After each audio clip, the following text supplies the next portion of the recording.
For 16-year-old Mekayla Bali, it started as just another quiet Wednesday morning in Yorkton, Saskatchewan, a small, familiar Canadian town.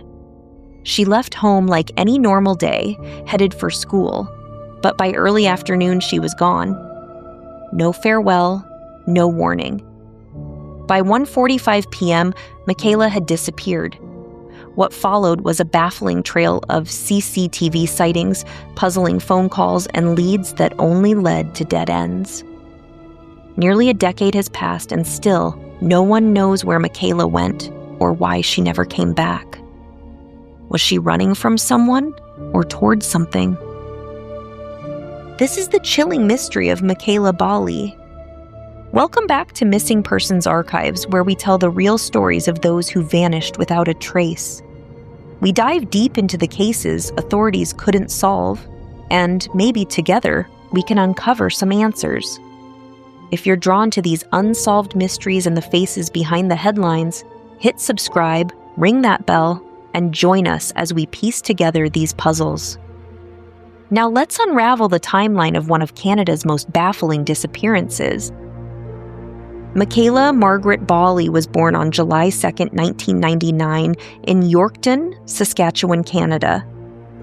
She grew up in a tight-knit family living with her mother, Paula, her maternal grandparents, and her younger brother, Colby. Friends described her as shy but friendly, a typical teenager who loved violin, reading fantasy books, and scrolling through social media.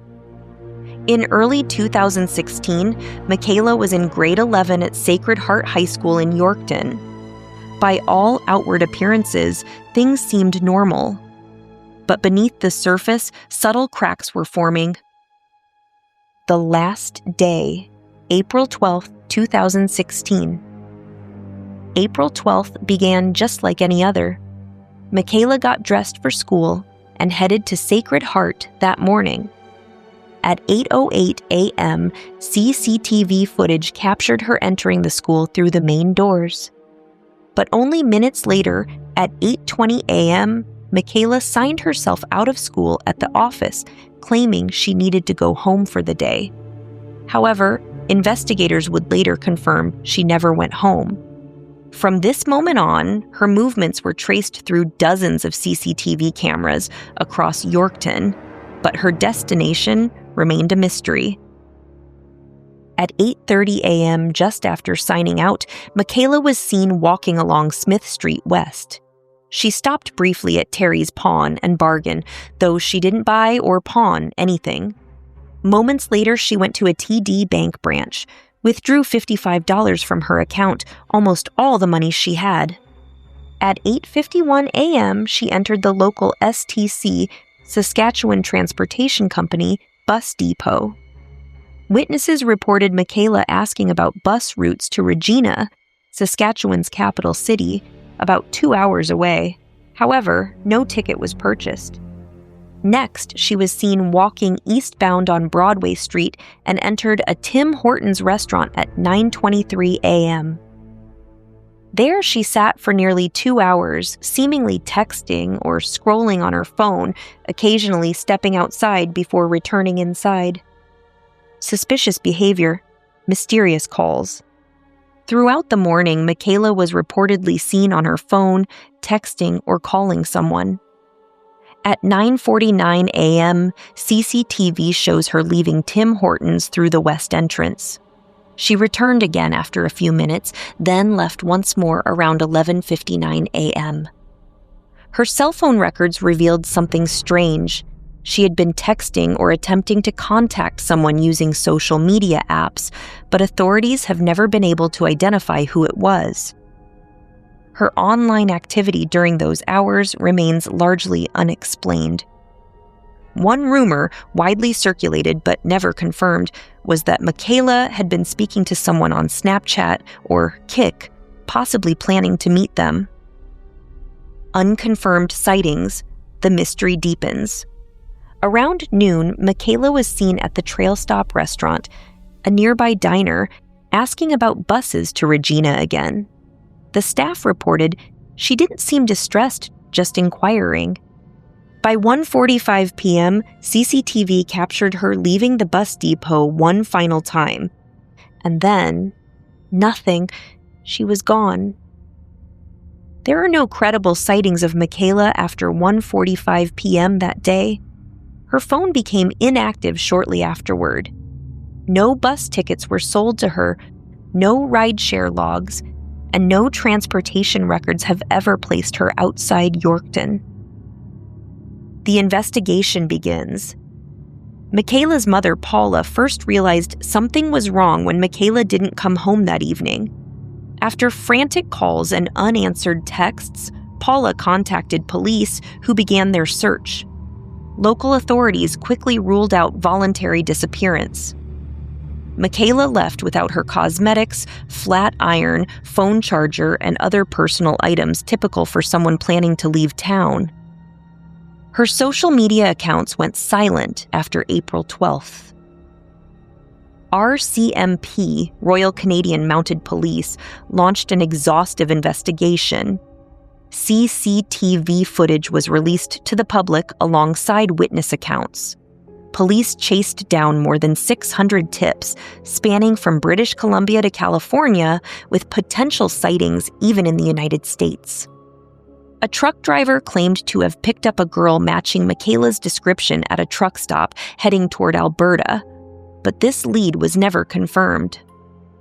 Other reports came from Manitoba and Ontario, but none led to her. Was Mekayla lured? Investigators floated a chilling theory.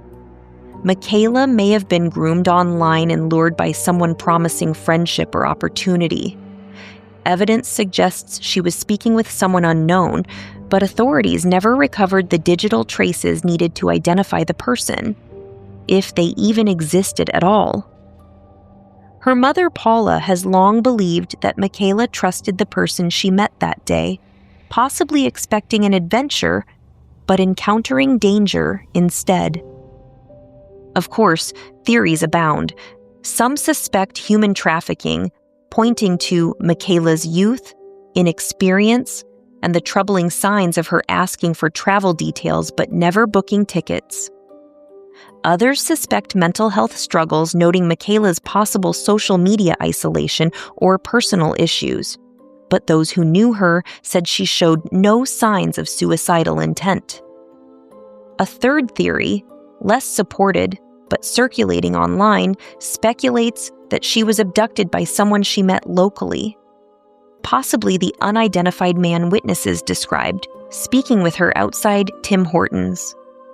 Despite international attention, RCMP say there is no conclusive evidence pointing to any one theory. Years later, still no answers. In the years since Mekayla vanished, her family has refused to give up. Paula continues to run active social media campaigns, placing posters in public spaces, sharing updates, and keeping Mekayla's name alive. The Missing Children Society of Canada lists her case as active, and the RCMP periodically reissues appeals, especially on anniversaries of her disappearance.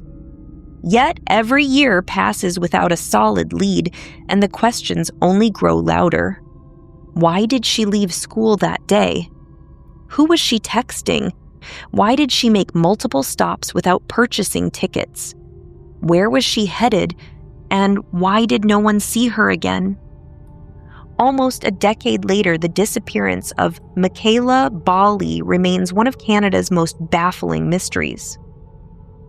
Was it the result of an online predator, a tragic personal decision, or something even more sinister? What do you think happened to Mekayla? Share your thoughts in the comments below, and if you have any information, no matter how small, please reach out to the RCMP or the Missing Children Society of Canada. Thank you for watching Missing Persons Archives.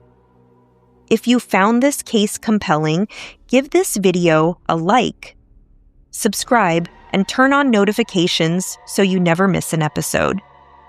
Until next time, stay safe, stay alert, and we'll see you in the next mystery.